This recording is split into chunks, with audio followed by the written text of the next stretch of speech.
Hey and welcome back to the channel. On this channel, my mission is to give you the practical tips and tools to improve your personal finances. In this video, I'm going to answer 3 questions. What is an emergency fund? Why do you need one? And how to build one up. Before we get started, please remember to hit that subscribe button.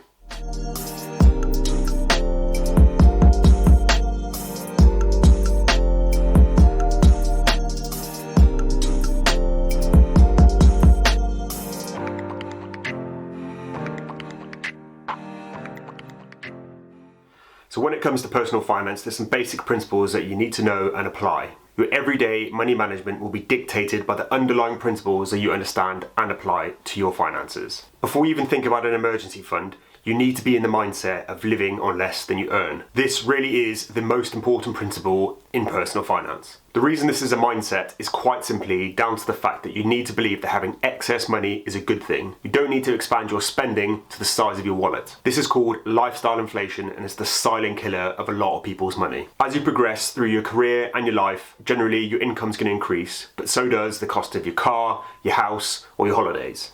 Practicing restraint is great for the mind, but it's also good for your finances. Every now and again, telling yourself no and delaying pleasure will help you appreciate what you already have and motivate you to reach the goals that you set for the future. Applying this to your finances simply means having a budget that has a little bit of wiggle room. For example, if you earn £30,000 a year, you can live off £25,000 and save or invest the other 5. So what is an emergency fund? An emergency fund is a pot of money that should solely be used for large unexpected emergencies. The best way to think about this money is that it's a safety net, a buffer, or you can think of it as a self-insurance policy. The number you should aim for is subjective. However, the general rule of thumb accepted by most financial professionals is having 3 to 6 months worth of expenses. Now, expenses means the bare bones budget. This doesn't mean spa days or your weekly Deliveroo. This is simply what you need to survive on should you not have an income. Now, the 4 categories you need to consider here is food, housing, electricity, and some sort of transportation. By covering these 4 basic needs, you can focus on getting back on track after some sort of emergency. So why do you need an emergency fund? Having an emergency fund isn't just mathematically a good idea, it's also, and in my opinion, probably more importantly, an emotional must-have. As the great Dave Ramsey always says, personal finances is 20% head knowledge and 80% behaviour. Yeah, it's great knowing the numbers, but people act on their emotions. You're more likely to spend a lot more money online shopping after a stressful day at work or when you go to the supermarket to buy food and you're hungry. By keeping your emotional state in check and most importantly fear, you can make rational decisions about your money. Being able to keep fear and anxiety at bay in relation to your money is not only going to help your financial health, but I would argue also your physical health too. In practical terms, for me, that means having a much lower or non-existent anxiety about money, which I've always had. The fear that at any point the post is going to arrive and it's going to be an unexpected bill, or the car is going to break down, or the boiler is going to break. The truth is, before I had an emergency fund, I didn't even think about the underlying anxiety that I had in relation to money. It wasn't even a conscious thought process. I would always just have negative thoughts about money. I'd always think the money gods are just out to get me. It is a strange phenomenon when you actually have an emergency fund. Not only does the anxiety disappear, but it seems as though you have less emergencies coming your way. Now, this may be down to the fact that because you actually have an emergency fund, what constitutes as an emergency is a lot less. But equally, it could be because you have an emergency fund, that means you're probably making better decisions with money. And most importantly, you're not burying your head in the sand, because as we all know, that doesn't fix anything. Like I said before, an emergency fund needs to be thought of as an insurance policy. The reason why I say this is because a lot of people will be reluctant to put that money into a bank account and earn a measly interest rate of 1%. But you need to remember, this is not an investment. Insurance costs money, it does not make you money. Sure, it'd be great to earn some interest on this money, but banks are paying 1% on average at the moment, and inflation is about 2 to 3% every year. That's just something that you need to accept.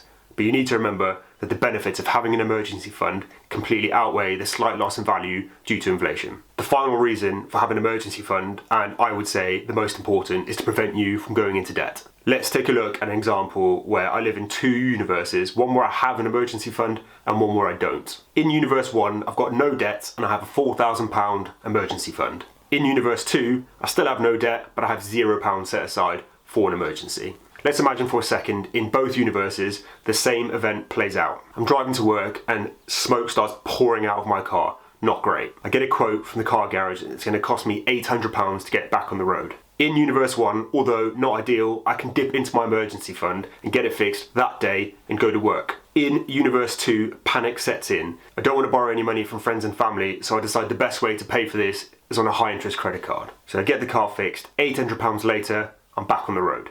2 weeks later, a pandemic hits the world, and unfortunately my job isn't as secure as I once thought it was. I'm told I'm going to lose my job. The sector I work in has been badly affected. It's going to take at least 2 to 3 months to get another job. I have to get by with what I've got set aside, a workout that I can live on about £1,000 every month on a bare bones budget. In Universe 1, where I have an emergency fund, I have 3 months to find a job, even if I don't pick up anything on the side like delivering pizzas. I could still get by without losing my house or starving. In Universe 2, I'm £800 in debt, and I'm panicking about what I'm going to do next. Due to the fact that it's a completely unforeseen circumstance, again, I think probably it's going to be okay if I just live off my credit card until I get another job. And 3 months later, I've spent another £3,000 and maxed out my credit card. So 3 months after the car repairs and the pandemic hits, this is what we look like. In Universe 1, I started with £4,000. I spent £800 on getting my car fixed, and then over the next 3 months, I spent £3,000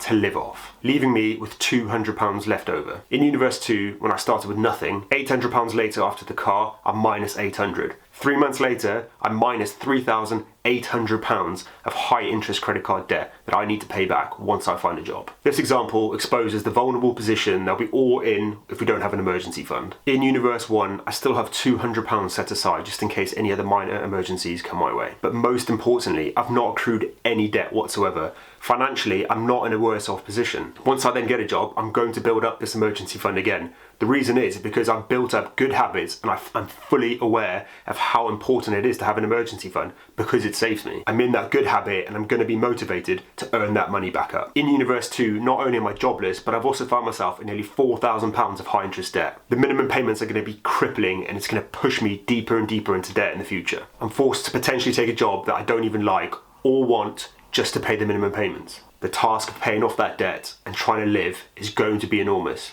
Never mind thinking about going on holidays. Hopefully this example illustrates the importance of an emergency fund and the fact that it's not just about numbers, but it's also about your emotions. Having a financial buffer can keep your head above water when the worst happens, like coronavirus. So let's look at some practical ways of how you can actually build up an emergency fund. Well, firstly, you need to know your number. You need to know exactly how much you need in an emergency fund. The number is subjective, but it needs to be one that makes you feel secure. You want to aim for at least 3 to 6 months worth of expenses. If you have a stable job, the kind of job that coronavirus has exposed that during tough times, they're still going to be there, you can aim closer towards the 3-month mark. If you have a job where your pay varies month to month and is a bit more unstable, you want to aim more towards the 6th month mark. Like anything in life, you need to have a goal. So having a number is going to keep you motivated and you're going to know what you're aiming for. So what you need to do is you need to work out your 1 month bare bones budget in times of by either 3 or 6 or whatever number in between that you decide that you want to keep in the bank. So practically then, how do we save money? The easiest and quickest way to save money is to cut back on expenses. This requires you firstly to have a budget. Follow the link above for a video that I made about budgeting. This really is a must before you even start with an emergency fund. Before you say you can't cut back on expenses, that's just not true. There's room to cut back on every single budget. You need to remember that a budget isn't necessarily restricting. All it is telling your money what to do, and it all focuses around your priorities. Yes, the reality is building an emergency fund means you're going to have to cut back on some luxuries, but to have financial security means that you're going to have to sacrifice a little bit in the short term. Having a narrow mindset is really going to help here. Make this your priority and stick with it. There are 4 things that I did with my finances and my budget when I was building up an emergency fund. The first one was cancelling subscriptions. What you need to do is look back through your old statements and see what subscriptions you're still with. You're probably going to be surprised as to how many you have. The average person has 7 subscriptions in the UK. This doesn't mean cancelling your Netflix if that's something that brings you joy, but what it does mean is getting rid of those subscriptions that potentially you just don't need.